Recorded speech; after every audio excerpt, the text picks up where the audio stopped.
So I'm just down in the valley. As you can see, really thick crap. And just gonna reopen an old trail. And hopefully that way people stay off of it. I can't stop them from going on it, but like this is, it's crown land that people lease, and I have permission to hunt from the people that lease it. So anyway, this is the stuff that I'm in, so I'm just about to cut some trees off and get a way through. Hopefully I can.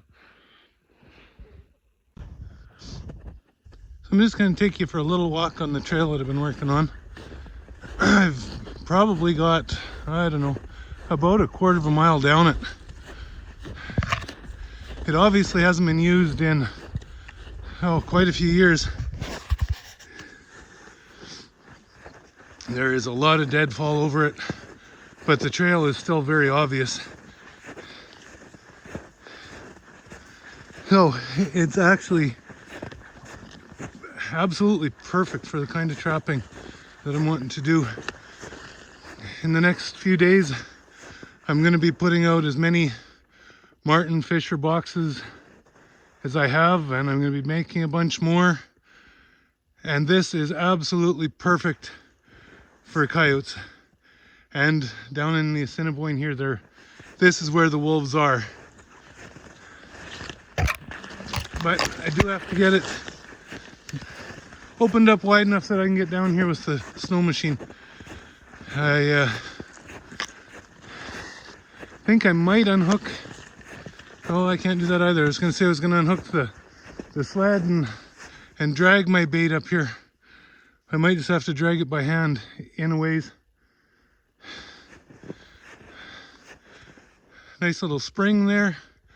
There's lots of animal tracks, lots of fisher, lots of marten, lots of rabbit tracks, coyote tracks. Haven't seen a wolf track yet, but I do know that they're in the valley. So anyway, just thought I'd give you a look at the kind of area that we're in. Go over, have a better look at this spring here. Let's see what kind of tracks we can see.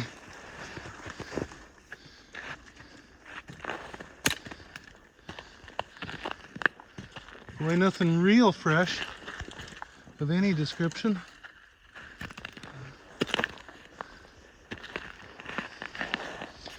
We haven't had any fresh snow in so long. This is the least amount of snow that I can remember at this late in the season.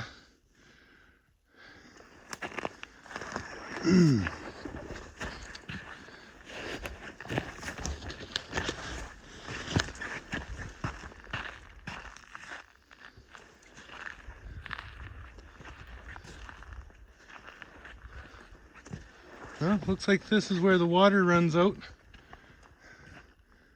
Up here somewhere, this is a high point, walking uphill on ice.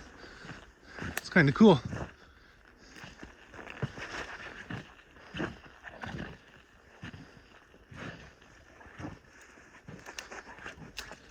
Here we go. Here's water and an old wolf track. Or well, old enough that it's melted in anyway.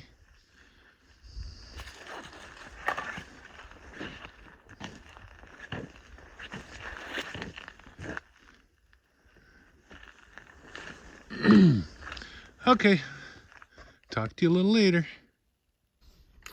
Hey everybody, what a beautiful day. Couldn't ask for anything better. I've got my family with me and we're out setting traps. We're just starting on marten fisher. We'll be setting a few coyote traps.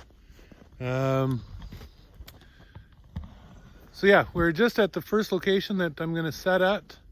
I'll describe what our marten and fisher boxes are and how they work, and I'll show you exactly what we do, and I'll try and show you the majority of the sets, even if it's just a quick, this is where we are. Okay, I have Martin Magic from Barnes Lures. But nails, I believe it was an old shingling hammer hatchet. And here's the Martin Fisher box. And we also have to take a bit of bait with us. So what I have for bait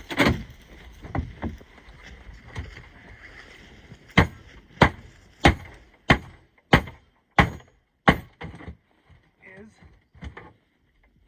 some muskrats that I let get very stinky in my shop. I couldn't even handle it in there anymore. Now they're stuck in here, of course. There we go. So, the way these boxes work, there's a wire here. That opens the lid at the back. Inside there's a screen that stops animals from getting up and getting to the bait. The bait goes in the back. So I have to get rid of the tail.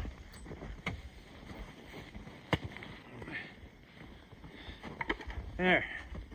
And that does back up. Okay, we'll take the hammer, the lure, and the nails. And we're gonna head in over there.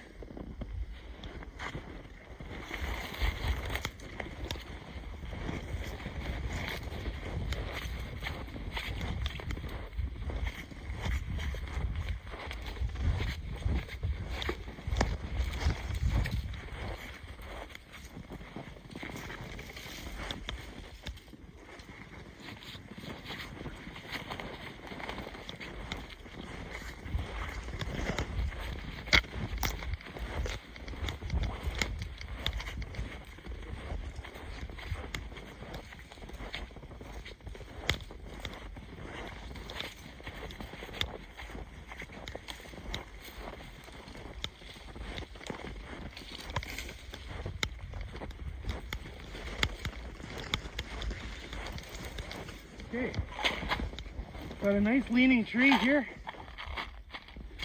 Set stuff down, get organized. So, I'll grab a couple of nails.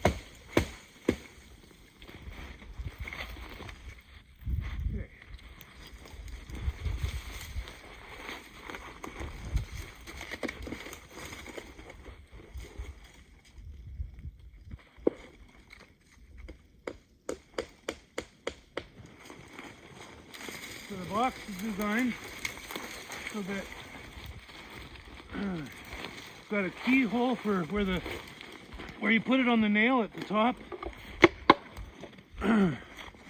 Keyhole there, so the nail goes in, has room to go in and up, then it can't come off.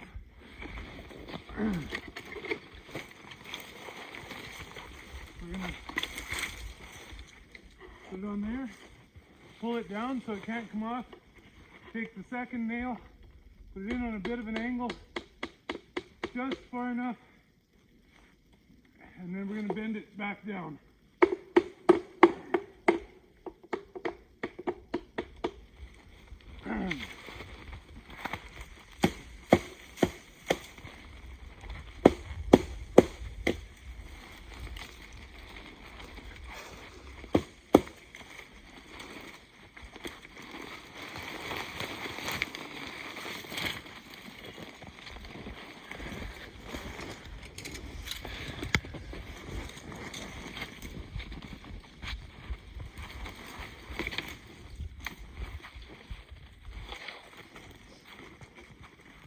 We're going to take the trap.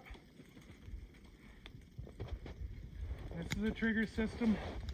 This is a Savage trap, and I put these in a curve, and then I laid these ones a little bit flatter so that fisher or martin might stand on that.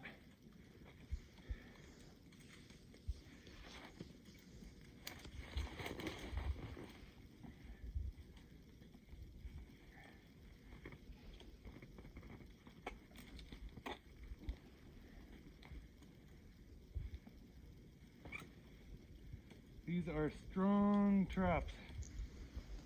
Definitely would not want to catch my fingers in it.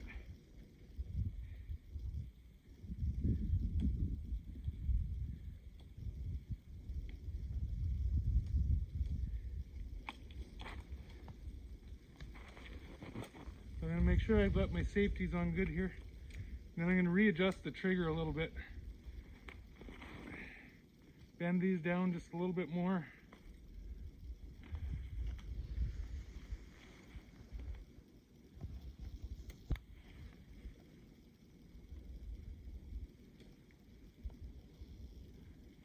There, so that's what the martin's going to be looking at when he's going in. I'll take the safeties off.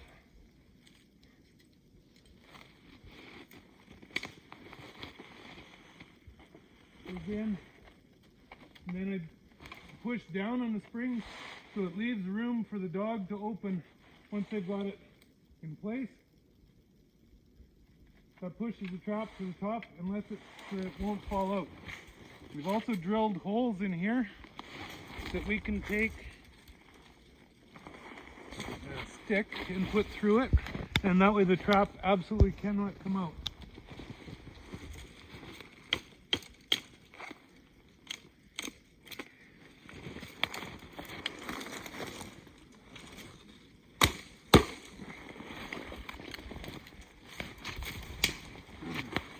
You can see right now the trap is shaky.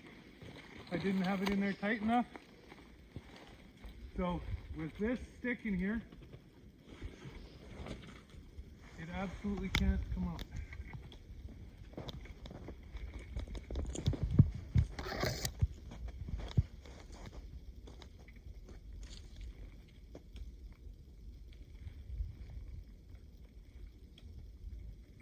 These are brand new boxes. So there, trap can't come out. Now I just take a little bit of this natural vegetation from around, something that the martin fisher would expect to be there, and I stick it in around the edges.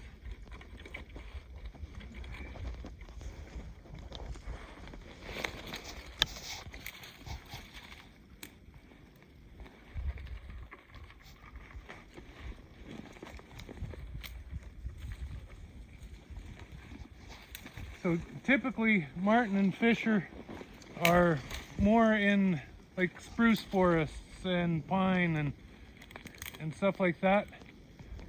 But in the last, I don't know how many years, they've been showing up in this Assiniboine Valley. I guess we're close enough to the Duck Mountains and the Riding Mountains and stuff that they are moving out. So then, I want to get this tied up high enough that when they're caught and they fall out, that they're going to hang. And that way the squirrels and birds and stuff don't get them as badly. I prefer to have them hang over to the side, but looks like we're just going to have to do straight down from this one, which is fine. So this, I'm just going to use some wire.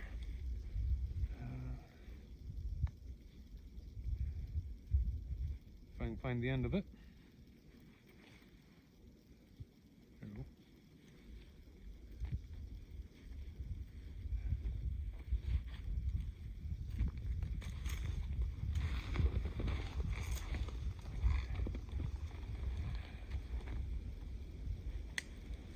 So the cable that I have on the trap here is actually an old coyote snare. Once they've been used once, they're basically useless because they just snarl up.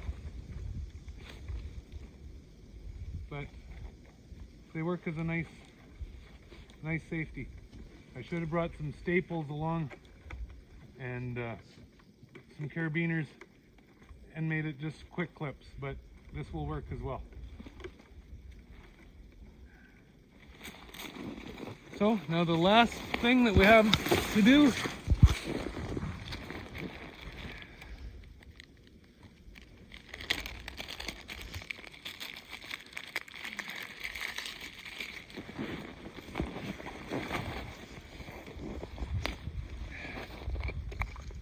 is a lure. Whoo! Makes your eyes run.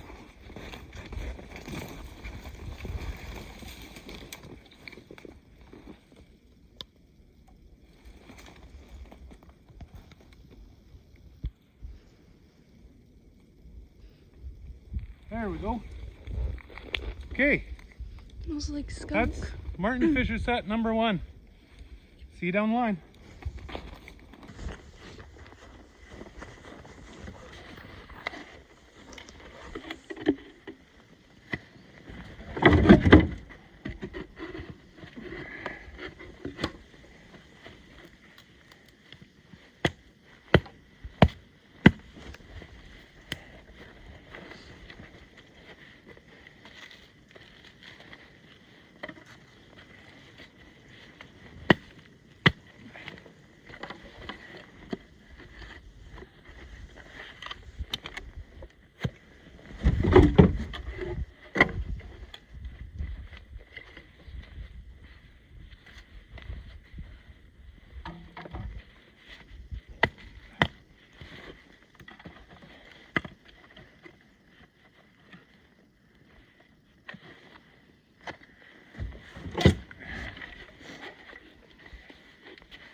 There, that's a good start.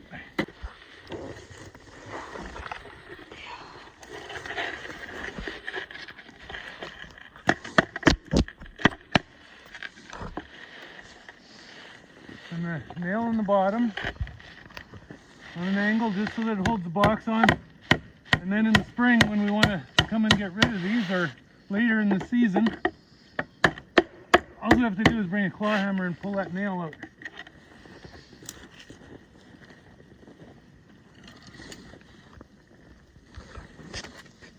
Oh, trap setters aren't up here. I don't know whether I can do this by hand or not.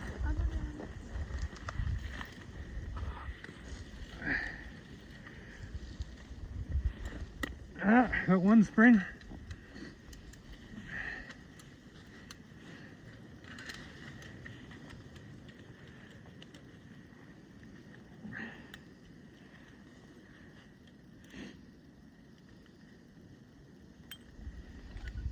There, got them both.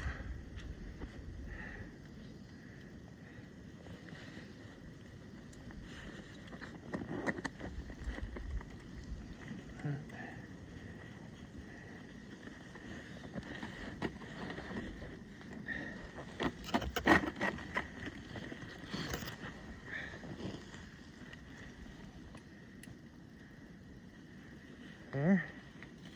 So the safeties are on. They snapped my fingers, it'd probably break them. So I'm going to adjust the trigger again. It's got to come in a little bit so that it doesn't hit the springs on either side. And then these I bend kind of flat so that the animal can stand on them and set the trap off. There, you've got centered again.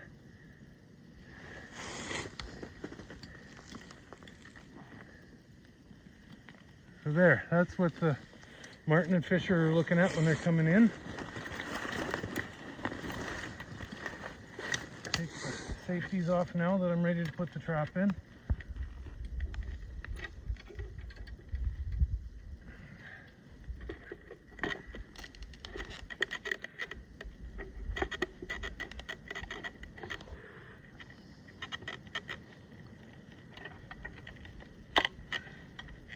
when we made these boxes, we made a mistake.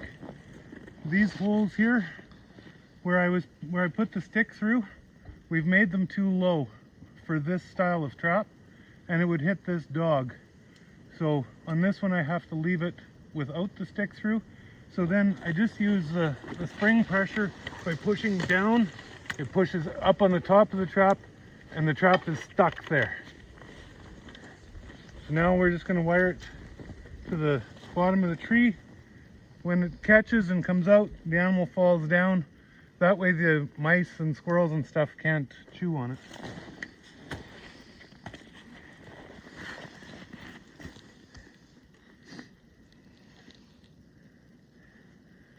It's about 20 below today, and there's quite a breeze. So up on top, it is actually quite windy and quite cold. When we get down in the valley here and setting these traps and working, I'm actually quite warm, even sweating a bit. So it turns out to be a beautiful day for this kind of stuff.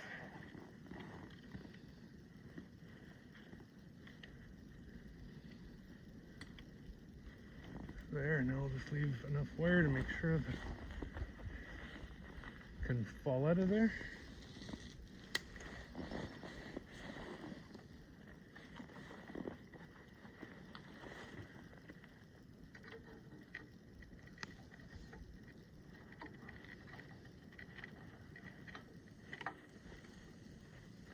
There, he's going to get caught in there. He's going to fall out and fall down. That way any of the other animals that would eat it don't get to, or not easily.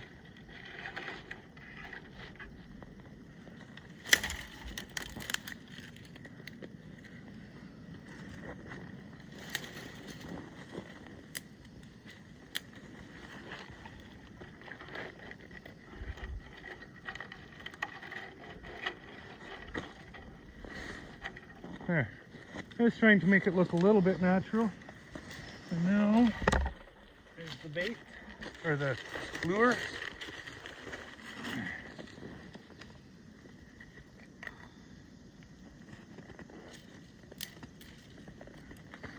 Whew. Very strong skunk smell with this. So I just take a bit on there. I assume it's likely glycerin that they have to keep everything liquid, or at least close to liquid. Then I get it stuck up on top of here. You want it out where the wind can get at it and take the smell and bring the animals in. Okay, I think that's everything. That's set number 2. Just going to show you how the trap setters work. They're just basically a big pair of pliers. Hook them onto there and there, squeeze, and then there's a catch there that holds it so that you can do your safety latch up on the trap,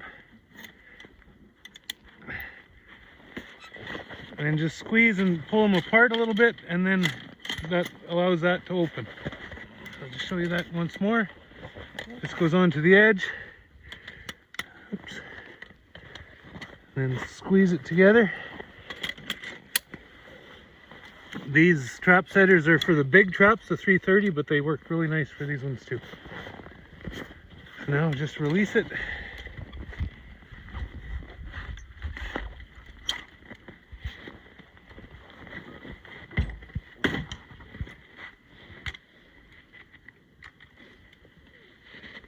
So I've got a little bit smarter. I've got everything in a milk crate.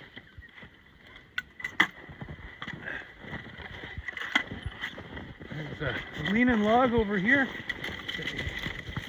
Here again, we're in a transition. There's a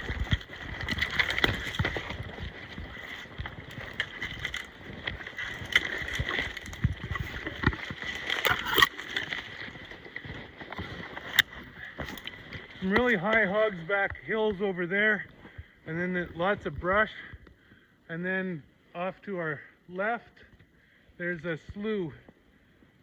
So in any of these transitions is where I like to set for the marten and fisher.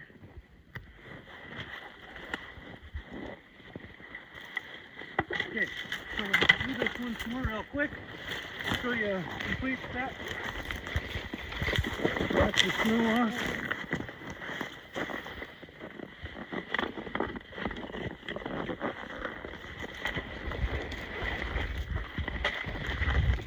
I'm going to grab a couple of nails.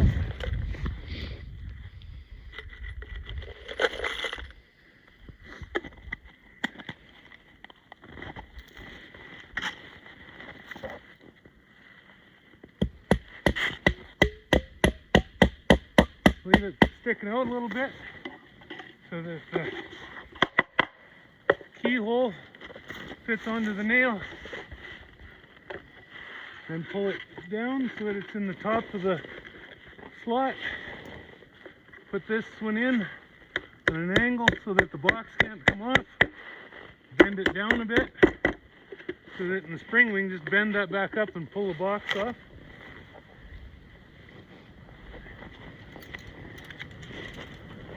Then I'm going to set the trigger on the trap. I put the outside triggers in a curve so that the shoulders of the fisher or martin are going to press on there. And if they get all the way through, I set these ones down so it's kind of like a stool that they're going to stand on when they reach in to grab the bait. So now we'll set the trap.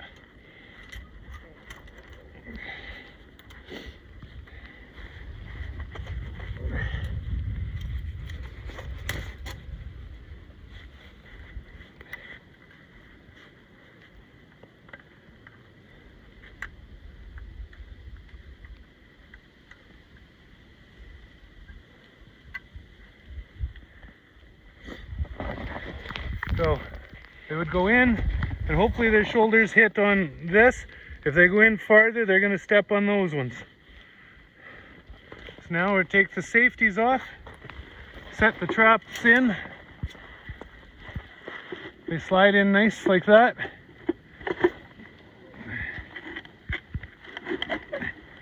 And then I press down on the springs, which pushes the trap to the top of the box.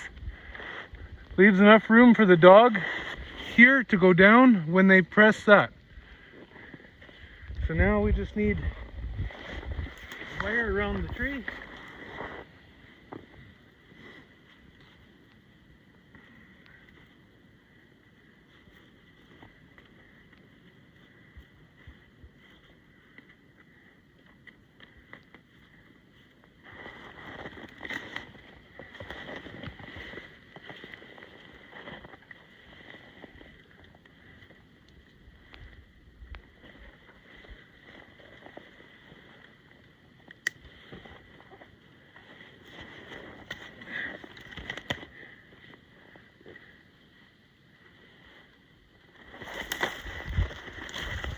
And just take the wire on the trap, put it to that wire so that if we catch something, all we have to do is undo this little wire, grab another trap, put on, and if we do catch something, this falls and hangs down, hopefully not touching the ground. This is a little longer than what I'd like, but not a whole bunch I can do about it today, I don't think. I'll be checking the next day or two. I'll maybe bring a shorter wire to put on that one. Okay, so now just a bit of bait, or a bit of lure, I mean.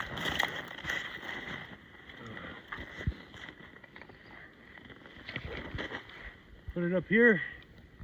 Just... Oy. Have to comment on it every time. That stuff stinks. Okay. Like I said before, we didn't make these holes big enough so that if I put a stick through, the stick wants to hit that dog, and that we can't have. So I think next time we'll make holes up top so that the stick would go in behind this first bar here. And that way the trap can't fall out. My brother's had a fair bit of problem with fisher standing on this part of the trap and the trap falling out. If we had those holes there, then it's impossible for the trap to fall out without them actually going in and getting caught. Okay, that's it.